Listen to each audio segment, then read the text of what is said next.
Hello everyone, welcome back to our channel Easy Learning English. Today I'm going to test your English level. အားလုံးပဲမင်္ဂလာပါ Easy Learning English channel ကနေအားလုံးကိုပြန်လည်ကြိုဆိုပါရစေ။ဒီကနေ့မှာတော့ကျွန်မကသင်တို့ရဲ့ English စာ level ကိုစမ်းသပ်တော့မှာဖြစ်ပါတယ်။အရှိဗီဒီယိုမှာဆိုရင်တော့ beginners day အတွက်ကို test question လေးတွေမေးခဲ့ပြီးပြီ။ဒီတစ်ပိုင်းမှာတော့ဒါintermediate level သမားတွေအတွက်ပေါ့နော် test question လေးတွေကိုပြပြပေးသွားမှာဖြစ်တယ်ပြီးတော့ရှင်းပြပေးသွားမှာအတိတ်တွေကိုလည်းရှင်းပြပေးသွားမှာပဲဖြစ်ပါတယ်ရှင်ကဲဒီတော့ရှင်းရဗီဒီယိုလေးမှာပေါ့နော်ဖြေခဲ့ကြတဲ့သူတွေကမေကွန်း၈ခုနဲ့အထက်မှန်ခဲ့တဲ့သူတွေကဒါ intermediate level တွေပေါ့နော်အဲ့ဒီတော့ဒီဗီဒီယိုဖိုင်လေးကိုလာကြည့်ကြပါနော်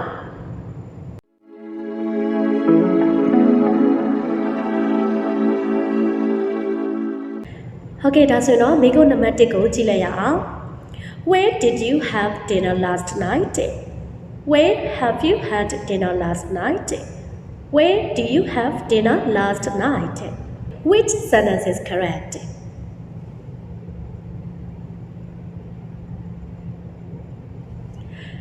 The question မှာဆိုလို့ရှိရင်တော့ဒါကနှစ်မျိုးရှုပ်ထွေးနိုင်တယ်ပေါ့နော် simple past လား present perfect လားနှစ်မျိုးရှုပ်ထွေးနိုင်တယ်နှစ်ခုလုံးကတော့အတိတ်ကဖြစ်ခဲ့တဲ့အရာတွေကိုပြောတာပဲပေါ့နော်အခုဒီဒါက last night ဆိုတာပါတဲ့အတွက်ကြောင့်မလို့ where do you have ဆိုတဲ့စာကြောင်းကတော့မဖြစ်နိုင်တော့ဘူးပေါ့နော်ဒီမှာကြည့်မယ် simple past မှာဆိုလို့ရှိရင်တော့တိကျသေးကြတဲ့အချိန်ပါတဲ့အခါမှာ simple past ကိုသုံးရတယ် present perfect ကကြတော့တိကျသေးကြတဲ့အချိန်မသိတဲ့အခါမျိုးမှာဆိုလို့ရှိရင်တော့ဒီ present perfect ကိုသုံးရတယ်ဒီမှာဆိုရင် last night ဆိုတဲ့တိကျတဲ့အချိန်ပါတဲ့အတွက်ကြောင့်မလို့where did you have dinner last night ဆိုတဲ့စာကြောင်းကအမှန်ဖြစ်ပါတယ်တကယ်လို့မင်းနေ့လည်စားပြီးသွားပြီလားညစာစားပြီးသွားပြီလားလို့ပြောမယ်ဆိုရင်တော့ have you had your lunch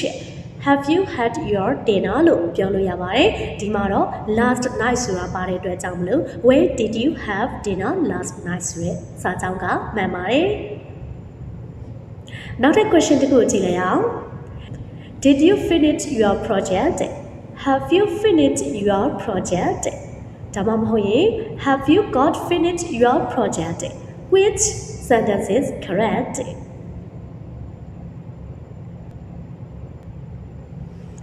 Have you finished your project ကမှအမှန်ဖြစ်ပါတယ်ဒီမှာလည်း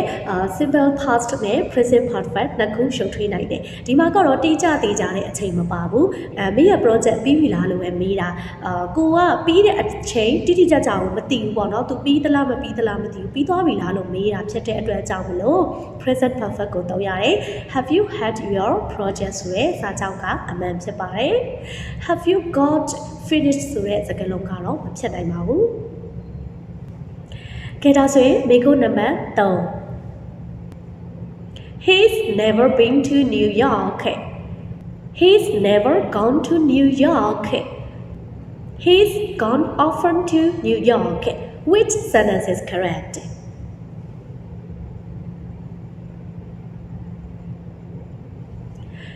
He's never been to New York ကအမှန်ဖြစ်ပါတယ်ဒီမှာဆိုလို့ရှိရင် been နဲ့ gone ရဲ့ခွာခြားချက်ကိုပြောပြချင်တယ် been နဲ့ gone နှစ်ခုစလုံးကတော့ဒါverb 3တွေပဲပေါ့နော်ဘာကွာလဲဆိုလို့ရှိရင် been ကကြတော့ तू ကတနေရာကိုတွားတယ်ဒါပေမဲ့ရောက်ဖူးလိုက်တယ်ပေါ့နော်ဒါပေမဲ့အဲ့နေရာမှာပဲရှိမနေတော့ဘူးအခုပြန်ရောက်နေပြီ gone ကကြတော့တနေရာကိုထွက်သွားလိုက်တယ်ဒါပေမဲ့အခုထိတော့ပြန်မလာသေးဘူးဆိုတဲ့အဓိပ္ပာယ်နဲ့သုံးတာဖြစ်တယ်ဥပမာMy father has been to New York ဒါဆိုရင်ကျွန်တော်အဖေကနယူးယောက်ကိုရောက်ဖူးတယ်အခုအချိန်မှာကျွန်တော်အဖေကပြန်ရောက်နေပြီအဲ့ဒီမှာရှိမနေတော့ဘူး My father has gone to New York ဆိုရင်တော့ကျွန်တော်အဖေကနယူးယောက်ကိုထွက်သွားလိုက်ပြီဒါဆိုရင်သူဒီကိုပြန်မလာသေးဘူးအဲ့ဒီမှာပဲရှိနေတော့ဒီလိုအချိန်မှာဆိုရင်တော့ gone ကိုသုံးရမယ်ဟုတ်ကဲ့ပါဒါဆိုရင်နောက်ထပ် question တစ်ခုပါ She asked the shop assistant to have a refund. She asked the shop assistant to give a refund. She asked the shop assistant for a refund. Which sentence is correct?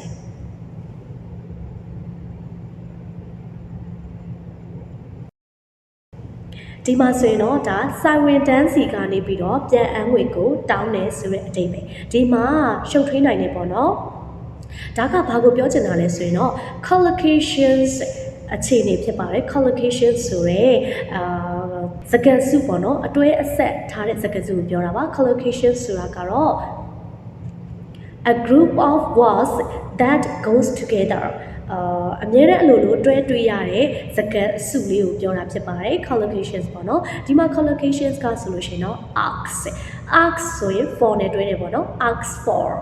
အဲ့ဒါကြောင့်မလို့နောက်ဆုံးစာကြောင်းဖြစ်တဲ့ she asked the shop assistant for a refund ကမှ my mom asked for နဲ့တွေ့ရတာပေါ့နော်ဒါဆိုရင် question တစ်ခုသွားကြည့်အောင် I'm sorry blank I said earlier she is not married blank a daughter ဒီနေရာမှာဆိုရင်တော့ blank ကနှစ်ခုဖြစ်တဲ့အတွက်ကြောင့်မလို့အဲ့ဒီနေရာမှာထည့်ပြရမှာပေါ့နော်ဒီတော့အဖြေမှန်ကfor to လား about to လား about to လား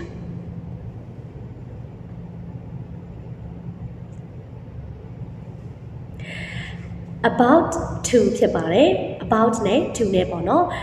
ဒါကတော့ preposition ကိုပြတဲ့ question လေးပေါ့နော် preposition တွေကိုထည့်ရမှာပေါ့နော် preposition မှာမှဒီ sorry ဆိုရင် about နဲ့တွေ့ရတယ် sorry about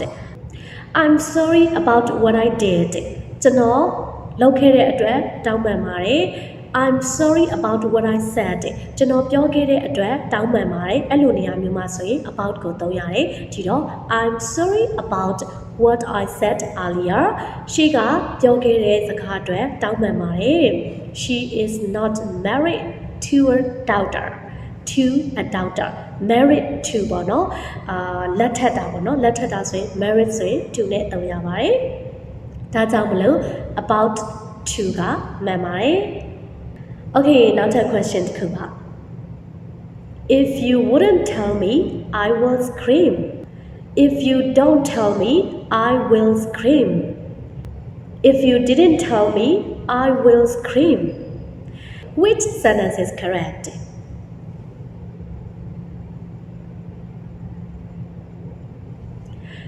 ဒီစာကြောင်းမှာဆိုရင်တော့ဒါမင်းသာမပြောဘူးဆိုရင်ငါ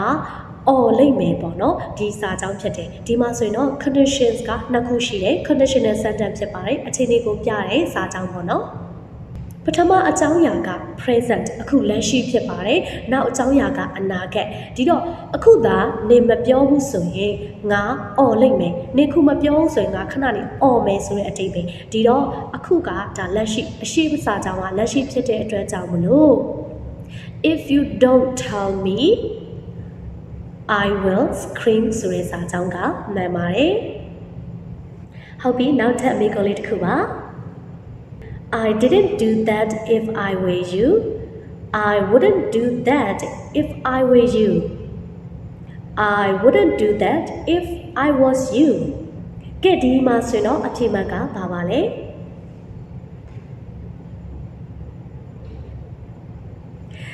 ဟုတ်ကဲ့ဒီမှာဆိုရင်လေဒါ conditional sentence ပဲဖြစ်ပါတယ်အခြေအနေကိုပြရဲစာကြောင်းလေးပေါ့နော်ဒုတိယစာကြောင်းကစိတ်ကူးရင်တာ imaginary ပေါ့နော်ဒါစိတ်ကူးရင်နေif I were you ငါသာမင်းဖြစ်ခဲ့ရင်ဒါဖြစ်လို့မရဘူးအဲ့ဒါကြောင့်မလို့ဒါ imaginary ပေါ့နော်စိတ်ကူးရင်တဲ့စာကြောင်းဖြစ်တယ်ဒီတော့မင်းသာဖြစ်ခဲ့ရင်သူကစိတ်ကူးရင်တာဖြစ်တဲ့အတွက်ကြောင့်မလို့ကိုကလည်းလိမ့်မယ်ဆိုရဲအတိတ်ပဲပြောရမှာဘာလို့လဲဆိုတော့ဒါကတကယ်ဖြစ်ပျက်နေတာလည်းမဟုတ်ဘူးပေါ့နော်အဲ့တော့ငါသာမင်းဖြစ်ခဲ့ရင်ငါလုံးလိမ့်မှာမဟုတ်ဘူးဆိုပြီးတော့မှပြောရမှာဖြစ်တယ်အဲ့ဒီတော့ I wouldn't do that if I were you ဆိုတဲ့စာကြောင်းကအမှန်ဖြစ်ပါတယ်ဒါဆိုရင်နောက်ထပ်မေးခွန်းတစ်ခုပါ I'm not used to blank early in the morning ဒါဆိုရင် get up လား to get up လား getting up လား getting up ကအမှန်ဖြစ်ပါတယ်။ဘာကြောင့်လဲဆိုတော့ be used to နဲ့ တွဲတာကပေါ့နော်ဒါ habits အကျင့်ကိုပြောတာအမြဲတမ်းလုပ်လိလုပ်ထားရှိတဲ့အရာတွေဆိုလို့ရှိရင်တော့ be used to plus verb ing နဲ့သုံးရပါတယ် be ရဆိုလို့ရှိရင်တော့ am is are was were ဖြစ်တယ်ဒီတော့ plus verb ing ပေါ့နော်ဒီမှာဆိုလို့ရှိရင်တော့ I'm not used to getting up early in the morning ဖြစ်ပါတယ်တကယ်လို့ used to get up ကလည်းရှုပ်ထွေးနိုင်တယ် used to get up early ဆိုတာကကြတော့ကျွန်တော်အရင်တုန်းကမနက်စောစောထားလေးရှိတယ်အခုတော့မဟုတ်ဘူး used to smoke ဆိုရင်အရင်တော့စိတ်လေးတောက်တယ်အခုတော့မတောက်တော့ဘူးအဲ့လိုနေရာမျိုးမှာဆိုရင်တော့ used to plus verb 1ကိုသုံးရတယ် used to smoke used to get up ပေါ့နော်ဒီလိုမျိုးလုံးလေးလုံးထားရှိတဲ့ habits ကိုပြောမယ်ဆိုလို့ရှိရင်တော့ဒါက verb ing နဲ့တွဲပြီးတော့သုံးရတယ် I'm not used to getting up early ဒါမှမဟုတ်လေI'm used to waking up early in the morning မနက်ဆိုရင်တော့စောစောထားလိရှိတယ် He was tired because he had traveled all day He had been traveling all day He was traveling all day Which sentence is correct?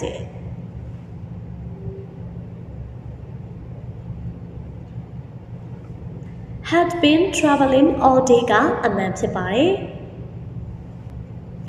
ကဲဒီမှာဆိုလို့ရှိရင်တော့ he was tired က simple past ပေါ့နော်အတိတ်ကာလကဖြစ်ခဲ့တဲ့အရာကျမတို့တွေအတိတ်ကာလကဖြစ်ခဲ့တဲ့အရာရဲ့အရှိကအရာကိုပြောချင်တဲ့အခါမျိုးမှာ past perfect continuous tense ကိုသုံးရပါတယ် past perfect continuous tense ကကြတော့သူ့ရဲ့ပုံသင်နည်းလေးကကြတော့ပေါ့နော်subject plus had plus been plus verb ing ပေါ့နော်ဒါ past perfect continuous tense ပေါ့နော်ဒီအရာကိုသုံးရပါတယ်အတိတ်မှာဖြစ်ခဲ့တဲ့အရာရဲ့အရှိကအရာကိုပြောတဲ့အခါမျိုးမှာဒီ past perfect continuous tense ကိုသုံးရတာပေါ့နော်ဒါကြောင့်မလို့ had been traveling all day သူက he was tired သူကအရန်ကိုမောပန်းနေခဲ့တယ်because ဘာကြောင့်လဲဆိုတော့ he had been traveling all day သူကတနေ့ကုန်လုံးတွာလာနေရတဲ့အတွက်ကြောင့်မလို့ကဲဒါဆိုရင် last question ပေါ့နော်နောက်ဆုံး question တစ်ခုပါ You are waste you blank a lot must have drank လား must have drink လား must be drinking လား